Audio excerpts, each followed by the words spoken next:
हाँ तो बच्चों, आज हम जो एक्टिविटी करने जा रहे हैं वो हमारी एक्टिविटी रहेगी law of conservation of angular momentum पे। तो इसके एक्टिविटी के थ्रू हम समझेंगे कि कैसे जो law of conservation of angular momentum है वो काम करता है।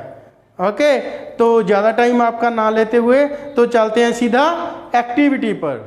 में देखा कि वो बच्चा जब अपनी बुक्स को अपनी बॉडी से दूर लेके जा रहा था तो उसकी जो एंगुलर वेलोसिटी है, उसकी घूमने की जो गति है वो कम हो जाती थी, और जब वो नज़दीक लेके आता था तो उसकी जो स्पीड है घूमने की तो वो बढ़ जाती थी। तो ऐसा क्यों हो रहा था?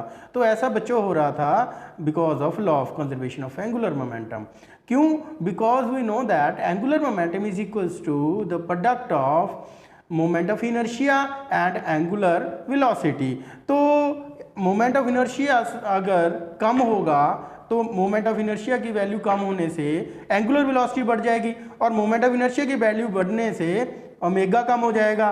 तो जब वो बच्चा अपनी बुक्स को बॉडी से दूर लेके जा रहा था तो क्या हो रहा था, उसका जो मोमेंट ऑफ इनर्शिया की वैल्यू है वो बढ़ रही थी, बिकॉज आर की वैल्यू बढ़ रही थी, और जिससे कि ओमेगा की वैल्यू कम हो रही थी, जिससे उसकी घूमने की स्पीड जो है वो कम हो रही थी। और जब वो नज़दीक लेके आता था तो आर की वैल्यू कम हो जाती थी, तो आर की वैल्यू कम होने से मोमेंट ऑफ इनर्शिया कम हो जाता था, और मोमेंट ऑफ इनर्शिया कम होने से जो एंगुलर वेलोसिटी है वो बढ़ जाती थी।